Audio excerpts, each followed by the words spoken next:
Hello everyone, कैसे हैं आप लोग। I am Abhishek Saxena, the chemistry expert of defence services academy of Bhandara. आज हम लोग स्टार्ट करेंगे कुछ नया। तो बच्चों, क्या स्टार्ट करेंगे देखते हैं जल्दी से। तो मुझे आप लोग बताइए कि हम क्या पढ़ने वाले हैं। क्या दिख रहा है आप लोगों को? कुछ समझ में आया? नहीं समझ में आया? चलो आगे देखते हैं। अब यहां तो समझ में आ रहा होगा। अब आप लोग में से बहुत से लोग सोच रहे होंगे सर केमिस्ट्री के फैकल्टी है तो बम बनाना तो नहीं सिखा रहे अपने को। बच्चों, बम बनाना नहीं सिखाने वाले अपन। सबसे पहले आज के लेक्चर में हम थोड़ा सा इंट्रोडक्शन कर लेते हैं। अब तक बचपन से आप क्या पढ़ते आ रहे हो? क्या पढ़ते आ रहे हो बच्चों? तो अब बचपन से आप लोग पढ़ते आ रहे हैं साइंस। पढ़ते आ रहे ना। आप में से बहुत से बच्चे फर्स्ट क्लास से पढ़ते आ रहे हैं, कुछ बच्चे सेकेंड से पढ़ रहे होंगे, थर्ड से। अरे बच्चों, ईवीएस पढ़ा है ना आपने, एनवायरमेंटल साइंस, तो फर्स्ट क्लास से आपने साइंस पढ़ना चालू किया। तो आगे देखते हैं कि ये तो हमने कभी नहीं पढ़ा था साइंस में, राइट?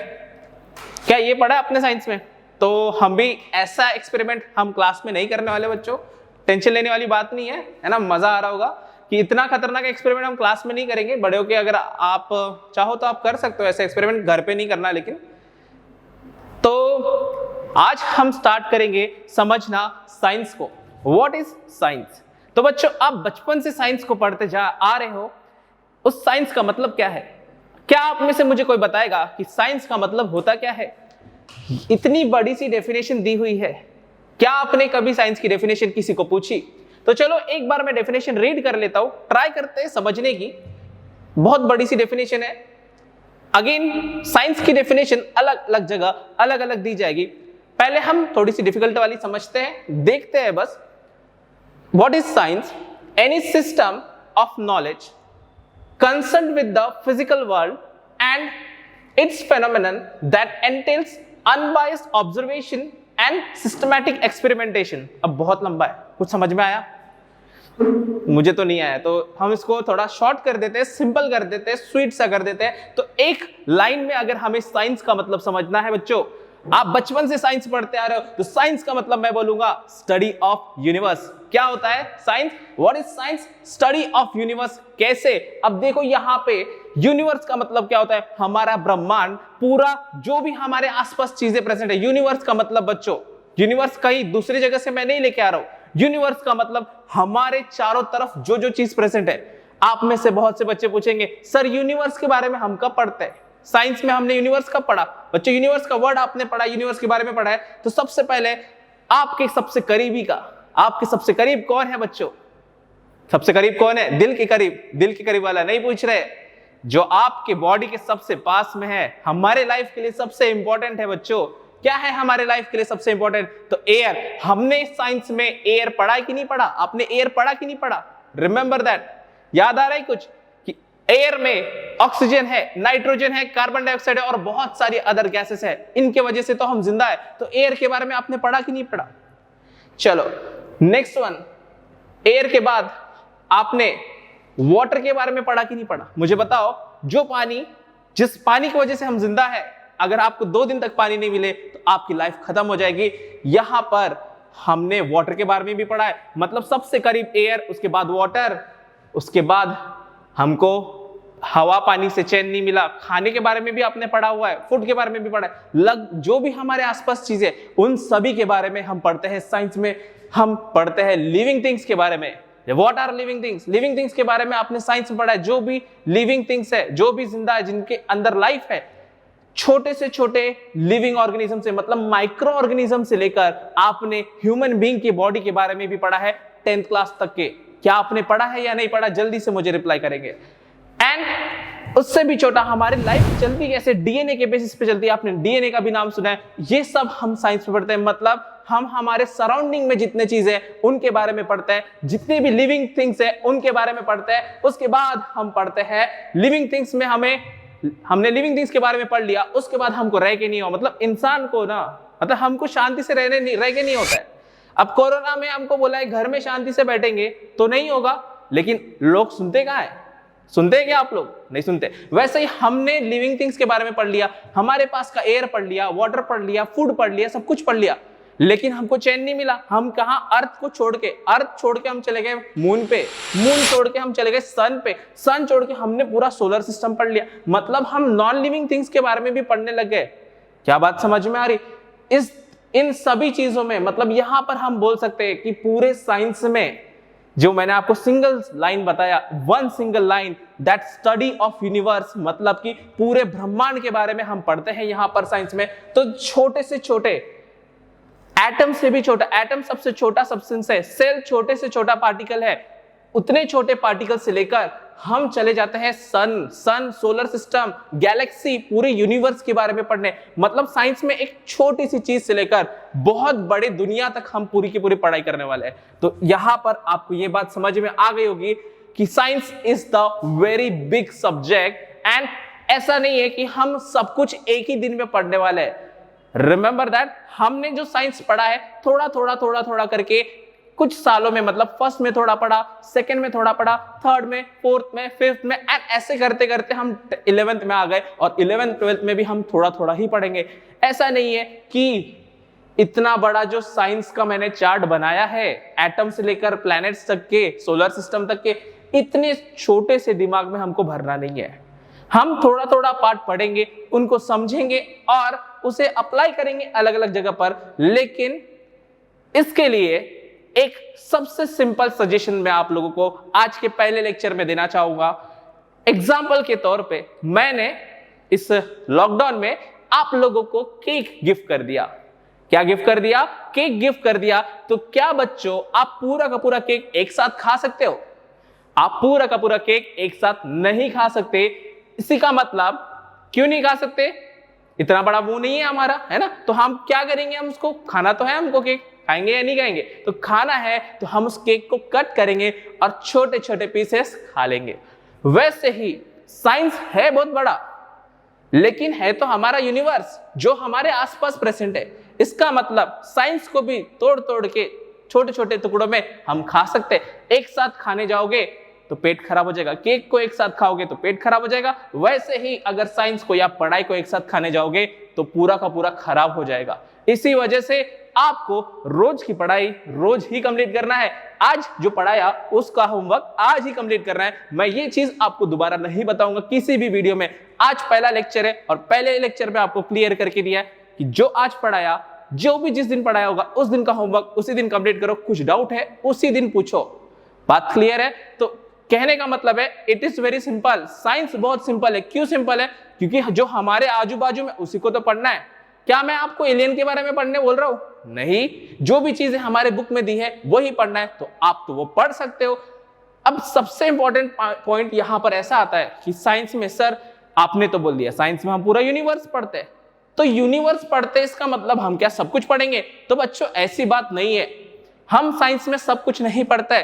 साइंस में हम वो चीजें पढ़ते जो हमको समझ में आती, जो हमको समझ में नहीं आती वो नहीं पढ़ते। जैसे कि things which we can understand that we study in science। Science में हमने वही चीजें पढ़ी जो हमको समझ में आई, जो भी हम लोगों को हमारे दिमाग से समझ में आती है।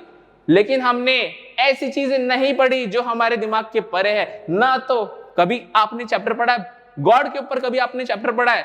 क्या आपने घोस्ट के ऊपर चैप्टर पढ़ा है? नहीं पढ़ा। साइंस में तो नहीं पढ़ा होगा, लैंग्वेज छोड़ देते हैं, लैंग्वेज फिक्शियस होता है, लेकिन साइंस में आपने कभी नहीं पढ़ा होगा इस टाइप के चैप्टर, बिकॉज ये हमारे दिमाग के पर है। तो हमारे दिमाग को जो समझ में आता है वही साइंस में पढ़ने वाले। इसका मतलब अब आप में से बहुत से बच्चे होंगे जिनको साइंस हार्ड लगता होगा, तो मैं आपको कहना चाहूंगा साइंस बिल्कुल हार्ड नहीं, सबसे सिंपल है। बिकॉज साइंस इज क्या है? साइंस हमारी लाइफ है, हमारे यूनिवर्स है, जो भी हमारे यूनिवर्स में वही साइंस है। Is it clear? यहां तक के पॉइंट क्लियर है? तो अब आगे मैं बढ़ता हूं और आपको बताना चाहूंगा कि ये जो साइंस है, जैसे कि मैंने आपसे पहले ही कहा कि साइंस छोटे से छोटे पार्टिकल से लेकर पूरे यूनिवर्स की पढ़ाई है। इतनी सारी चीजों को पढ़ना एक सब्जेक्ट में पॉसिबल नहीं है। अगर मैंने आपको पहले से लेकर 10वीं तक की जितनी भी बुक्स है एक साथ चिपका दी और आपको बोला पढ़ ले बेटा, एक साल में पढ़ ले, क्या आप उन्हें पढ़ पाओगे? तो बच्चों ये इम्पॉसिबल सी चीज है। पढ़ना पॉसिबल है लेकिन सब कुछ आएगा ऐसा पॉसिबल नहीं है। इसीलिए हम क्या करते हैं, इस साइंस के बहुत सारे डिवीजन करते हैं जिसे हम ब्रांचेस ऑफ साइंस कहेंगे। ब्रांचेस ऑफ साइंस अनलिमिटेड है बच्चों। बहुत सारे साइंस के ब्रांचेस है, मतलब एक बेसिक एग्जांपल के बेसिक ब्रांचेस में आपको बताना चाहूंगा। साइंस को हमने formal science, natural science, physical science, life science, social science, applied science, engineering science, medical science and interdisciplinary, मतलब ऐसे नंबर ऑफ साइंस, ढेरों सारे साइंस के ब्रांच बना दिए। क्यों? अब पढ़ना तो हमको सब कुछ है। अगर मैं मैथ्स के बारे में पढ़ना चाहूँ, स्टैटिस्टिक्स के बारे में पढ़ना चाहूँ तो उसको हम फॉर्मल साइंस बोलेंगे। हम अगर नेचर के रिलेटेड टॉपिक पढ़ना चाहे तो उसको हम नेचुरल साइंस बोलेंगे। अगर हम फिजिक्स मतलब फिजिक्स आ गए, यहाँ पे फिजिक्स की केमिस्ट्री पढ़नी चाहे तो उसमें हम बोलेंगे फिजिकल केमिस्ट्री। अगर हम लाइफ से रिलेटेड मतलब लिविंग ऑर्गेनिज्म रिलेटेड बात करें तो हम उसे लाइफ साइंस बोलेंगे, मतलब बायोलॉजी आता है लाइफ साइंस में। बट हमारा दिमाग है इतना छोटा सा, इतने से दिमाग में सर इतने सारे ब्रांचेस कैसे पढ़ेंगे? तो बच्चों 11th 12th में इतने सारे ब्रांचेस नहीं पढ़ना है, और कोई भी इंसान ये सारे के सारे ब्रांचेस एक साथ नहीं पढ़ता है। रिमेंबर, इनमें से कुछ ब्रांचेस में ही कोई इंसान एक्सपर्ट बन सकता है, आप सभी ब्रांचेस में एक्सपर्ट नहीं बन सकते। और बच्चों इन ब्रांचेस के और सब डिवीजन है, और भी डिवीजन है, लेकिन हम उस पर नहीं जाएंगे क्योंकि हमें इतना सारा नहीं पढ़ना है। रिमेंबर, हमें क्या पढ़ना है? तो हमें पढ़ना है इतना सा ही। जो हमारे पार्टीशन थे ब्रांचेस ऑफ साइंस, उसमें से भी हम अंदर आ गए और उसके अंदर भी हम 4 ही साइंस के पार्ट पढ़ने वाले हैं। अब देखो बच्चों, इसमें मैंने सोशल साइंस नहीं लिखा जो कि आपके एनडीए और यूपीएससी और एमपीएससी के लिए भी इंपॉर्टेंट सब्जेक्ट है, लेकिन वो सब्जेक्ट आप 10th तक पढ़ चुके हैं और वो एक जनरल नॉलेज का सब्जेक्ट है। आप वो generally day to day life में गेन करते हैं, लेकिन ये सब्जेक्ट्स आपको बुक से थ्योरेटिकल पढ़ना पड़ेगा। जैसे कि हमारे पास 4 सब्जेक्ट आते हैं 11th और 12th साइंस स्ट्रीम लेने वाले बच्चों के पास में। जैसे कि 4 सब्जेक्ट है हमारे इंपॉर्टेंट वाले, मैथ्स, मैथमेटिक्स जिसे हम कहते हैं, दूसरा है फिजिक्स, तीसरा है बायोलॉजी, चौथा है केमिस्ट्री। अब बच्चों मैंने ये सीक्वेंस लिखा है। अब आप बोलेंगे सर आप तो केमिस्ट्री फैकल्टी हो, आपने केमिस्ट्री को रैंक 1 देना चाहिए। तो बच्चों मेरे हिसाब से केमिस्ट्री रैंक 1 ही है। कैसे? देखते। अब देखो मैथ्स जो है वो मैथ्स तो इंसान ने बनाया ना। अब देखो ये पेन है, आप बोलेंगे इसका एक पेन है, क्या यहाँ लिख कर आ रहा है एक पेन है? नहीं लिख के आ रहा। अगर यहाँ पे बेंचेस है, आपके हमारे क्लासरूम में 10 बेंच है, तो क्या बेंच में लिखा होता है 1 2 3 4 लिख के आता है? नहीं लिख के आता। मतलब मैथमेटिक्स हमने खुद हमारे सुटेबिलिटी के लिए बनाया है। दूसरा फिजिक्स। फिजिक्स बच्चों, अब न्यूटन ने बोला ग्रेविटेशन है, बोला ग्रेविटेशन है, मैं ऐसा नहीं बोलता कि नहीं है, लेकिन बच्चों फिजिक्स भी एक मैनमेड सब्जेक्ट है। मैनमेड सब्जेक्ट का मतलब, अब देखो यहाँ पे ग्रेविटेशन है, फोर्स अप्लाई। अब मैंने फिजिक्स बोलता है कि ये पेन को उठा रहा हो तो फोर्स लग रहा है, तो मुझे एक क्वेश्चन है कि फोर्स कहाँ लिख के आ रहा है? बच्चों मुझे बताओ, मैंने इस पेन को उठा लिया तो क्या यहाँ फोर्स लिख के आ रहा है? नहीं लिख के आ रहा। ये एक मैनमेड, हमने हमारी समझ के लिए बनाया कि ये पेन ऊपर कैसे जा रहा है, ये पेन नीचे कैसे गिर रहा है, ये हमारे समझ के लिए फिजिक्स बनाया गया है। थर्ड है बायोलॉजी, जो कि मेरे रैंक में 2nd नंबर पे आता है। ये उल्टा रैंक लिखा है मैंने, 2nd नंबर पे आता है बायोलॉजी। बायोलॉजी मतलब हमारी बॉडी के बारे में हमें पढ़ना है, क्या हम जिंदा कैसे हैं, हमारे आजू बाजू के लिविंग ऑर्गेनिज्म कैसे काम करते हैं, प्लांट्स कैसे काम करते हैं, एनिमल्स कैसे काम करते हैं। लेकिन बच्चों हमारी बॉडी किससे बनी है? पानी से बनी है। हमारे बॉडी के अंदर क्या होता है? ब्लड घूमता है। हमारे बॉडी का, हम सांस लेते हैं, ऑक्सीजन अंदर जाता है, हम खाना खाते हैं, रेस्पिरेशन करते हैं। आपने 10th क्लास में पढ़ा लाइफ प्रोसेसेस। कैसे होती है लाइफ प्रोसेस? अपने आप सपने में हो जाएगी? नहीं बच्चों, उसके लिए केमिस्ट्री काम करती है। उस केमिस्ट्री को हम बोलते हैं बायोकेमिस्ट्री। तो आ गया ना केमिस्ट्री, मतलब बायो में भी केमिस्ट्री आ गया, सब तरफ केमिस्ट्री आ गया। तो मेरे हिसाब से केमिस्ट्री रैंक 1 है, क्योंकि बिना केमिस्ट्री के ना तो मैं यहाँ रहता ना तो आप वहां रहते। बात समझ गई? तो this is will talk about the finally chemistry.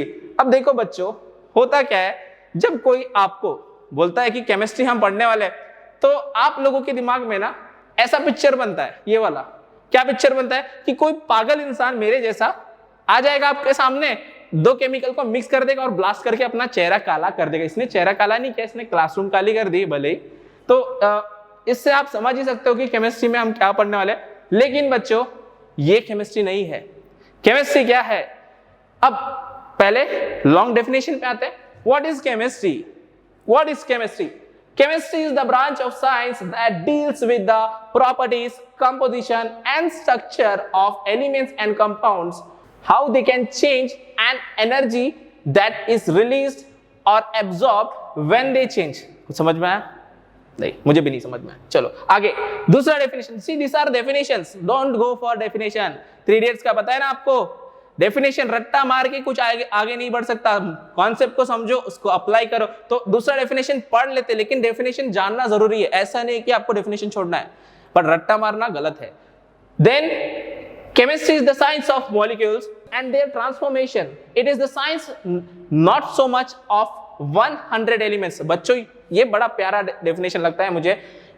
Chemistry is not the science of 100 elements but of the infinite molecules that may be built from them. मतलब बच्चों इसका मतलब मैं आपको बताना चाहूंगा कि जो केमिस्ट्री है, हमारे केमिस्ट्री में हमारे पास 100 एलिमेंट्स मिल चुके हैं। नॉन 100 एलिमेंट्स, 118 एलिमेंट हमारे पास पीरियोडिक टेबल में। इन 118 एलिमेंट को पढ़ना हमारी केमिस्ट्री नहीं है बच्चों। 118, अगर मैं आपको क्वेश्चन पूछूं क्या आप 118 एलिमेंट पढ़ सकते हो, तो आप बोलोगे पहले नहीं। लेकिन मैं दूसरा क्वेश्चन पूछता हूं बच्चों, 118 एलिमेंट्स अगर एक दूसरे के साथ कंबाइन करेंगे और करोड़ों मॉलिक्यूल्स बनाएंगे, करोड़ों कंपाउंड्स बनाएंगे, तो बच्चों मुझे बताओ करोड़ों कंपाउंड्स पढ़ना इजी है कि 100 एलिमेंट्स पढ़ना इजी है? तो आप मुझे बताओगे 100 एलिमेंट्स पढ़ना इजी है। बात समझ में? तो मैं इसी चीज को और सिंपल तरीके से, मतलब डेफिनेशन तो हमें लंबी लंबी डेफिनेशंस मिल जाएगी, लेकिन इसका मतलब क्या है, कहना क्या चाहते हो, कहना क्या चाहते हैं? तो हम कहना चाहते हैं कि केमिस्ट्री में हम कोई भी सब्जेक्ट में हम पढ़ते हैं, तो केमिस्ट्री में हम स्टडी करने वाले study of composition, structure, properties and interaction of substances. मतलब कि सिंपल है, देखो मतलब समझो कि हम पढ़ने वाले, किसको पढ़ने वाले? सबसे मतलब हमारे आसपास जितनी भी चीजें हैं उन सबको हम पढ़ने वाले हैं, उन सब चीजों के बारे में हम पढ़ने वाले हैं। लेकिन उन चीजों का क्या पढ़ने वाले हैं? उन चीजों का हम पढ़ने वाले हैं कंपोजिशन, स्ट्रक्चर, प्रॉपर्टीज और इंटरेक्शन। तो बच्चों कंपोजिशन मतलब दिमाग में घुस नहीं रहा कि कंपोजिशन क्या है। बच्चों कंपोजिशन मतलब होता है कि कोई सब्सटेंस कैसे बना है। आपके हाथ में पेन है, ये पेन कैसे बना है, किससे बना है, उसको हम बोलते हैं कंपोजिशन। वो पेन बना है प्लास्टिक से। तो यहां पर मैंने थोड़ा सा जादू करने की कोशिश की है। तो स्ट्रक्चर, पहला तो कंपोजिशन कि वो किससे बना है, और वो अगर वो सपोज हमको पता चल गया कि वो प्लास्टिक से बना है, अगर मैंने आपको बता दिया कि पेन प्लास्टिक से बना है, तो आप लोग बोलोगे कि सर वो प्लास्टिक से बना है तो प्लास्टिक कैसा रहता है? तो देखो ऐसा लाइन से लगता है, सीधा सीधा लाइन में रहता है, कि ट्रायंगल ट्रायंगल बनता है, कि स्फीयर बनता है, क्या बनता है? तो हम केमिस्ट्री में कंपोजिशन और स्ट्रक्चर दोनों की बात करेंगे कि मतलब वो सब्सटेंस कैसा बना है और उस सब्सटेंस का स्ट्रक्चर कैसा है। पहला किससे बना है और स्ट्रक्चर कैसा है। दूसरा हम उसके प्रॉपर्टीज एंड इंटरेक्शन। तो बच्चों प्रॉपर्टीज, व्हाट इज प्रॉपर्टीज? आपने मेटल्स की प्रॉपर्टी पढ़ी, ductile, malleable, good conductor, bad conductor, जो भी है, नंबर ऑफ प्रॉपर्टी, हार्ड है। तो प्रॉपर्टीज मतलब वो सब्सटेंस कैसा बिहेव करता है, वो हम पढ़ते हैं प्रॉपर्टीज में। एंड इंटरेक्शन, तो इंटरेक्शन मैडम पढ़ रही है यहाँ पे, ज्यादा मैडम की तरफ देखो मत, है ना, पढ़ाई ध्यान देते हैं हम लोग। So interaction, what are the interaction? Interaction मतलब अगर मैंने एक सब्सटेंस को दूसरे सब्सटेंस के पास ला लिया तो क्या होगा? तो गड़बड़ हो जाएगा ना, केमिकल लोचा हो जाएगा। केमिकल लोचा नहीं करना है हमको। बढ़ते हैं आगे, मतलब प्रॉपर्टीज एंड इंटरेक्शन पढ़ेंगे हम लोग यहाँ पर। Structure, composition, structure, properties and interaction. तो ये हुई हमारी व्हाट इज केमिस्ट्री। लेकिन इस केमिस्ट्री के भी बहुत सारे ब्रांचेस हैं। अब देखो केमिस्ट्री बहुत बड़ी सब्जेक्ट है, it is very vast subject, not a small subject, not a joke. But हमारा दिमाग तो बेचारा छोटा सा है, तो हम ज्यादा नहीं थोड़ा थोड़ा पढ़ेंगे। तो पहले हम केमिस्ट्री को डिवाइड कर लेते हैं। हमारे पास बहुत सारी केमिस्ट्री है, मैंने यहाँ पे जस्ट 4-5 नाम लिखे हैं, लेकिन और भी बहुत सारी, जियो केमिस्ट्री, बहुत सारी केमिस्ट्री होती है। तो हमारे काम की कौन सी है? फिजिकल केमिस्ट्री, पहला फिजिकल केमिस्ट्री, ऑर्गेनिक केमिस्ट्री, तीसरा inorganic chemistry, fourth analytical chemistry and fifth biochemistry. अब नाम तो सुना ही होगा। पहला हम बात करेंगे फिजिकल केमिस्ट्री। फिजिकल केमिस्ट्री का मतलब होता है बच्चों जिसमें ऐसी केमिस्ट्री जो हमें लॉस बताएगी। इस पूरे केमिस्ट्री में कौन से लॉ फॉलो होंगे? जैसा कि आपने एग्जांपल से बताता हूं कि क्या पढ़ा था, law of conservation of mass. Mass is neither created nor destroyed, just transfer from one form to another. ये पढ़ा है आपने फिजिक्स में, एनर्जी के टर्म में पढ़ा है। यहाँ पे हम मास पढ़ते हैं। तो फंडामेंटल्स ऑफ केमिस्ट्री मतलब फिजिकल केमिस्ट्री में हम फंडामेंटल पढ़ने वाले हैं केमिस्ट्री के। सेकेंडली हम लॉस पढ़ेंगे, जो भी लॉस हो, गैस लॉ, अलग अलग टाइप के लॉस हम पढ़ेंगे।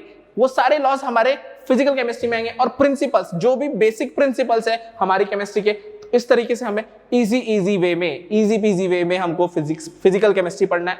That is one part. See अब हम तीन ही केमिस्ट्री की बात करेंगे, फिजिकल केमिस्ट्री, ऑर्गेनिक केमिस्ट्री और इनऑर्गेनिक केमिस्ट्री। ये तीन हमारे 11th 12th के सिलेबस में आएंगे। फिजिकल केमिस्ट्री समझ गया, बेसिक है। सेकेंड है हमारा ऑर्गेनिक केमिस्ट्री। तो बच्चों ऑर्गेनिक का मतलब क्या होता है? ऑर्गेनिक का मतलब होता है ऑर्गेनिज्म। तो ऑर्गेनिक केमिस्ट्री में हम पढ़ने वाले हैं कंपाउंड्स फ्रॉम लिविंग ऑर्गेनिज्म। जो भी लिविंग ऑर्गेनिज्म से हमको कंपाउंड केमिकल्स मिलेंगे वो केमिकल्स हम ऑर्गेनिक कंपाउंड में पढ़ते हैं। और बच्चों लिविंग ऑर्गेनिज्म में जो भी केमिकल्स है लगभग मैंने ऐसा बोला नहीं सारे, लगभग सारे केमिकल्स कार्बन कंपाउंड्स है। देखो कार्बन के बारे में बेसिक आपने 10th में पढ़ा है। तो carbon and its compound, carbon कैसे बॉन्ड बनाता है, इस तरीके के अलग अलग स्ट्रक्चर बनाता है, नंबर ऑफ कंपाउंड्स बनाता है, और ये सारे कंपाउंड हमें लिविंग ऑर्गेनिज्म से मिलते हैं। That is organic chemistry. So next one है हमारा लास्ट वन, जो कि लिटिल बिट थ्योरेटिकल है, पूरा का पूरा ये इनऑर्गेनिक केमिस्ट्री। अब बच्चों हमने फिजिकल केमिस्ट्री में बेसिक पढ़ लिया, ऑर्गेनिक केमिस्ट्री में ऐसे केमिकल्स पढ़ लिए जो लिविंग थिंग से आते हैं। अब बच्चों जो नॉन लिविंग थिंग से अभी तो कुछ मिलता होगा ना, सब कुछ लिविंग से मिलता, तो फिर हम तो हवा पानी सब तो गायब ही कर देते हम लोग, हम तो इतने शैतान है, हवा पानी गायब कर देते ना। लेकिन हमें नॉन लिविंग से भी सब कुछ मिलता है। तो व्हाट, ये पूरा पीरियोडिक टेबल पढ़ना मतलब इनऑर्गेनिक केमिस्ट्री। मतलब इनऑर्गेनिक केमिस्ट्री में हम ये पूरा periodic table, metals, non metals, ionic compound, covalent compound mostly हम ऑर्गेनिक में पढ़ेंगे, लेकिन आयनिक कंपाउंड और उनकी प्रॉपर्टी, मतलब compound from non living thing या फिर विदाउट कार्बन कंटेनिंग कंपाउंड। अब बच्चों ऐसा जरूरी नहीं कि सारे के सारे नॉन कार्बन, देखो कार्बन डाइऑक्साइड भी इनऑर्गेनिक में आएगा, क्योंकि कार्बन डाइऑक्साइड लिविंग ऑर्गेनिज्म से नहीं मिलता है, मतलब हम रिलीज करते हैं लेकिन नेचर में वो पहले से ही प्रेजेंट है। तो वैसा भी कंपाउंड हम इनऑर्गेनिक केमिस्ट्री में पढ़ेंगे। तो बात समझ में आ गई, फिजिकल केमिस्ट्री में हम बेसिक पढ़ेंगे, ऑर्गेनिक में हम लिविंग थिंग के कंपाउंड्स पढ़ेंगे, इनऑर्गेनिक में नॉन लिविंग वाले कंपाउंड्स पढ़ेंगे। ठीक है, अब आज का मेन क्वेश्चन कि सर केमिस्ट्री क्यों पढ़े केमिस्ट्री, बताओ मुझे। तो सुबह उठकर इस प्यारे से बच्चे के जैसे ब्रश किया आपने, इसके जैसे सेम टू सेम नहीं करना है, लेकिन ब्रश तो किया होगा। वो ब्रश किससे बना है? वो जो पेस्ट आपने यूज किया वो पेस्ट किससे बना है? आप नहाए सुबह उठकर तो जो आपने साबुन यूज किया वो साबुन किसका बना हुआ है? तो बच्चों वो सब केमिस्ट्री की देन है। मतलब कि आपके आसपास whatever present near you is the gift from chemistry। मतलब आपके आसपास जो भी चीज प्रेजेंट है, आपके हाथ में पेन होगा जिससे आप नोट डाउन कर रहे होंगे, वो पेन किसका बना है? प्लास्टिक केमिस्ट्री से बना है। आपने कुछ खाना खाया तो वो कहां से आया? खेती से आया। खेती में इतनी सारी एग्रीकल्चर कैसे होती है? फर्टिलाइजर यूज करके, फर्टिलाइजर केमिकल है। बुक में पढ़ रहे हो आप, ये बुक कैसे बनती है? बच्चों आप छोटा सा नोटबुक दुकान से लेके आते हो, उसको जमीन में गाड़ देते हो, उसका पेड़ उगता है, फिर आप किताबें तोड़ के फिर उस पे लिखते हो? नहीं ना, पेड़ काट कर उसकी केमिकल प्रोसेसिंग करते हैं, केमिस्ट्री आती है वहां पर, और फिर वो बुक्स बनती है। और लास्टली मतलब इसमें बोटल्स, मतलब बोतल मतलब गलत वाली बोतल मत समझो, जो पानी की बोतल है या इस तरीके की बोतल्स है वो भी हमें प्लास्टिक की बोतल से, मेटल। तो ये सब चीजें हमें केमिस्ट्री की देना है। ये एग्जांपल मेरा प्यारा सा मतलब फेवरेट सा एग्जांपल है। रास्ता दिख रहा है आप लोगों को, यहाँ पर गाड़ी चलती है रास्ते पे, रास्ता कैसे बनेगा? क्योंकि वहां पे डांबर कोल टार से बनेगा। बाइक के टायर्स रबर से बने, वो भी केमिस्ट्री। बाइक किससे बनी है? फाइबर से बनी है, फाइबर भी केमिस्ट्री। हमारे कपड़े, हमारा हेलमेट, हमारे चश्मा, हर चीज, आप ऐसा कोई भी चीज नहीं है, मुझे ऐसे कोई भी चीज बताओ जो केमिस्ट्री के बिना बनता है। तो दुनिया में जितनी भी चीजें प्रेजेंट है हमारे आसपास, जो चीज हम यूज करते हैं वो केमिस्ट्री के बिना काम नहीं करता। ओके, तो यहां पर इतनी चीजें about the chemistry, this is about the importance of chemistry. And आज के लेक्चर में हम इतने ही पॉइंट्स कवर करने वाले थे, मतलब basic introduction about science and what is chemistry and what is the importance of chemistry. And science और केमिस्ट्री बहुत सिंपल है और इस तरीके से हमें कंप्लीट करना है। तो आज का लेक्चर मैं यहीं पे स्टॉप करता हूं और आई होप कि आपको ये वीडियो पसंद आया होगा। अगर कोई भी डाउट हो तो आप मुझे कॉन्टैक्ट कर सकते हैं।